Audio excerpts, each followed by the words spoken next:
Ce qu'on peut dire, c'est que finalement, c'est historique pour le Cameroun, puisque vous savez que c'est la première fois que le Cameroun se qualifie pour une demi-finale du CHAN.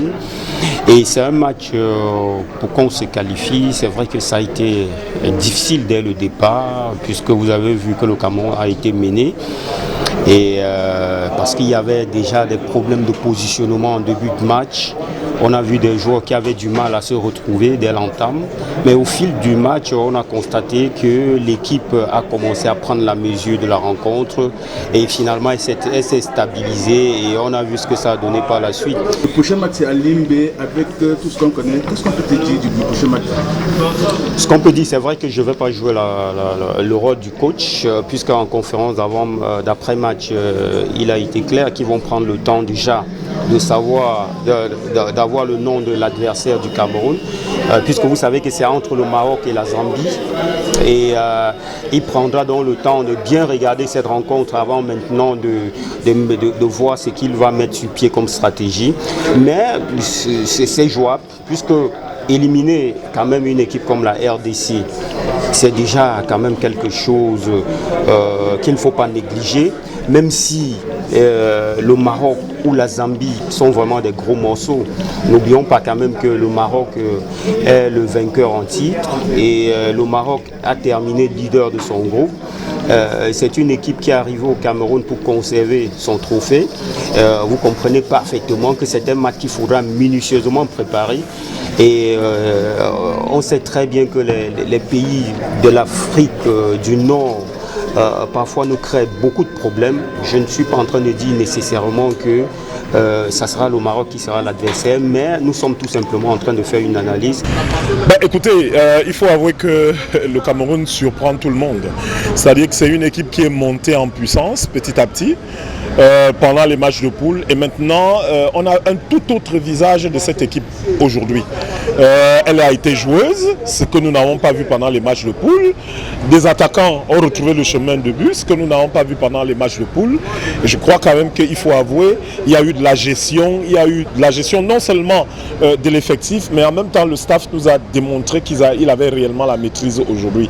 C'était un match assez intéressant et je crois que c'est de bon augure, c'est de bon augure pour la suite de la compétition. Et moi je dis vraiment bravo à tous les jeunes et surtout à ce staff technique. La suite c'est à Limbe avec tout ce qu'on connaît, ce soir le Maroc. Écoutez, le Maroc c'est le tenant du titre, bien sûr, donc ça veut dire que ce ne sera pas un match facile. Mais déjà sur le plan mental, nous avons quand même éliminé la RDC, qui était l'un des favoris même de cette, n'est-ce pas, de ce CHAN. Donc on peut s'imaginer tout de suite que les gars ils seront galvanisés, ils seront forts dans la tête mentalement et tout pour jouer le Maroc. On va dans tous les cas. Nous allons jouer un match de demi-finale, un match de finale et non un match de demi-finale.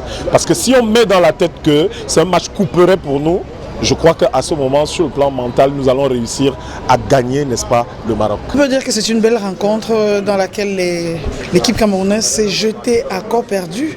Qu'on a vu les A' du Cameroun comme on ne les avait jamais vus depuis le début de ce tournoi. Même pendant leur préparation, pendant le fameux pré-CHAN, on ne les a pas vus comme ça. Ça nous a fait plaisir de voir une équipe qui avait envie, une équipe qui était en place tactiquement, une équipe qui était en confiance, une équipe qui était solidaire. Voilà ce qui a produit le joli résultat qu'on a en fin de soirée ici au stade de Jean-Paul aujourd'hui. On peut dire que c'était une rencontre très électrique. Électrique parce que de part et d'autre on a vu de belles occasions, on a vu l'envie de jouer. Une belle équipe de la République démocratique du Congo qui se soit encore prouvé qu'elle est une équipe qui a une maîtrise de jeu, une maîtrise tactique. D'ailleurs, elle a eu 62% de possession de balles. Ça prouve que c'est une équipe qui a du potentiel, mais derrière, le Cameroun a su jouer avec ses moyens, a su mettre de l'impact physique et je crois que ça a été la clé de cette rencontre. Une équipe qui est restée costaude mentalement parce que malgré l'ouverture du score à la 21e minute, elle a cru, elle est restée dans le jeu et elle a pu renverser la tendance. Et n'oubliez pas aussi qu'une équipe du Cameroun qui joue à domicile avait déjà ce public à son avantage et une équipe qui a su se bonifier, je crois que c'est le mot qu'il faut utiliser, elle a su se bonifier, le sélectionneur national a su apporter des réajustements au poste qu'il fallait et je crois qu'aujourd'hui c'est une victoire méritée pour cette équipe du Cameroun qui prouve une fois de plus que le Cameroun n'est pas une petite nation sur le continent africain et en Afrique centrale parce que la RDC, quand on parle des confrontations, chez les A', c'était la 5e confrontation. Le Cameroun s'est imposé 3 fois, avec la victoire d'aujourd'hui, ça fait 3, une victoire seulement pour la RDC et un match nul. Donc vous voyez que le Cameroun est devant et même chez les A, le Cameroun est toujours devant pour 13 matchs disputés, 9 victoires et le reste, ce ne sont que des matchs nuls. Donc satisfaction pour le groupe de Martin Tungumbile.